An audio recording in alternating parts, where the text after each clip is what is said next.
stay there. Camera speeds. Yeah, don't lunge forward or you might fall. Okay. We are rolling. Okay, first of all, can you tell me your name and how you fit into this story? Lenore Stefanik, but really I'm still AKA Lenore Firstman. And, it depends on which story, the movie story or the George story, George and the John whole story. thing. Oh my gosh, I want to say I met George first, and I don't remember exactly when I met him, but this period of time when everybody's like, I think it's like the golden age of music in Charlotte. There was this club called Phantasmagoria, like a hippie club, where a lot of young bands were playing. Everybody was making bands, and my annoying little brother Carl, at the time, was annoying to me. He was like 14 and I was 16, and he had taught himself to play the piano, just played by ear, and just banged away all the time. And I used to like close my ears and say, like, stop it, it sounds terrible. Why are you doing that? And there came a period when all of a sudden it started to sound good, and he said he had gotten together with these other musicians that he was making a band with, and one was George Shaw. And it's hard for me to remember if John was part of that at the time. I mean, eventually George and John and Carl were all like running buddies and just like best friends. And so Carl said, we're playing out at Phantasmagoria.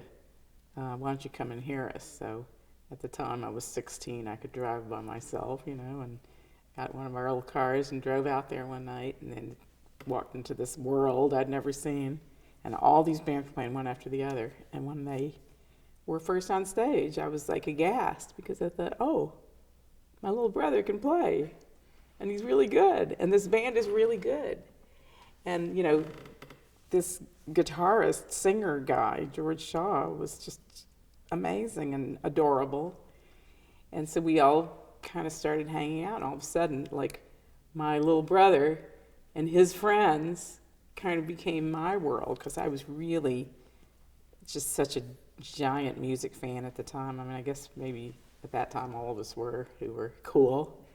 I loved the Beatles, I loved, before that, Peter, Paul and Mary, and, Joni Mitchell and John Lord Nero and all those just fabulous. I mean, we saw so many people. We saw Jimi Hendrix live. We saw Janis Joplin live. We went to these concerts. Everything that happened. They asked me one night, come with them to see Janis Joplin at Radio Center. And I said, I'm not even a fan of her. She's got that like scraggly voice. Like, why do I want to go see her? But whatever, okay. Well, we didn't say whatever then. I said, okay, so everybody's going, so I'm going. And the security wasn't what it is these days. And, I look up on stage, and there's Carl and George sitting on stage while Janis Joplin's performing. And somehow they were like that. They were, wherever you could get backstage, they would be backstage. And Carl came off stage and he said, yeah, Janis, she's really nice. She's really ugly. She's really bad skin, but like, she's really nice. And I said to her, Janis, why don't you come over to our house for dinner? My mom's a really good cook. And she's like, that's okay, Carl, but thanks for asking. Janis Joplin. And like, she died a year later. She was dead. So that was pretty special. But, George and John and Carl were just like, they did everything together. They played a lot. And every time I saw George on stage, I thought he was extraordinarily charismatic, really sexy, really funny. He had this crazy nervous energy, that was always just bouncing off the walls. I don't know, do you remember this, Rick?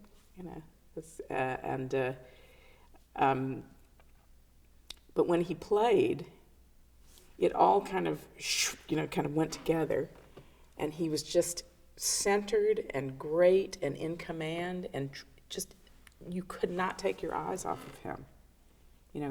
I'd love to see some footage of him playing, because I want to see if it's as great as I remember it to be. But we just all knew that he was destined for stardom. I mean, he just was unstoppable. And, you know, they'd hang out at our house. I mean, we'd have these, my parents would go out of town, sorry, Mom and Dad, and we'd have these, of course, my dad's 92 now, we'd have these parties, and just people would sleep over, and we'd hang out all night. And I remember once, I was telling Barbara this today, it's just a dumb story, because George was so funny and interesting and bright. Oh yeah, so you know all this already. You know, look, he took a right-handed guitar, he restrung and turned it over, and he played left-handed upside down. He just figured out how to do it. He played any instrument. He played piano really well, played saxophone, tons of stuff, you know, just whatever he touched turned to gold, it seems. Plus he was a composer, you know, and he was really into jazz. He was really ahead of his time in terms of his musical taste. Oh yeah, so the story, this is a dumb story, but we were staying up all night, you know how you used to talk. You'd talk and talk forever. Can you imagine me talking forever?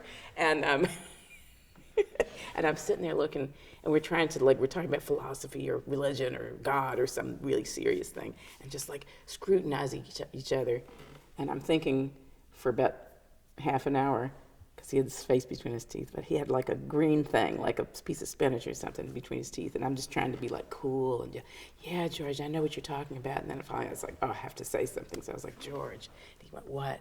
And I said, you have like a green thing between your teeth. And he went, really? So do you. And I'm like, no, you're kidding me. As we were jumped up from the kitchen, we ran to the mirror, and lo and behold, we both had the same green thing between our teeth. But he didn't say anything, and I didn't say anything. So that was a fun moment. Yeah. But anyway, yeah, so, and then John kind of mellowed George out, because George was like really high energy and kind of nervous. Maybe he had Tourette's syndrome, I don't know, like an undiagnosed something at the time. And John was very calm. And, you know, Carl was somewhere in between. Carl was a little nervous too, you know, at the time. He's pretty, like, a hyperactive adult even. And we just did pranks. We did crazy stuff. They came up to New York to visit me when I had first moved up there. And George, you know, was saying about his sophisticated musical taste. We went to a jazz club and listened to McCoy Tyner, who was like really avant-garde jazz. Of course, at the time, I didn't know who he was, and George did. You know, they knew. And we were in the subway, and I think it was around Christmas time. It was really cold, and we were like, "Hey, let's do a song. Let's sing a Christmas carol in 3 different keys that are unrelated, you know, like totally dissonant, and see if which is hard to do, to stay on your part that's dissonant from somebody else's.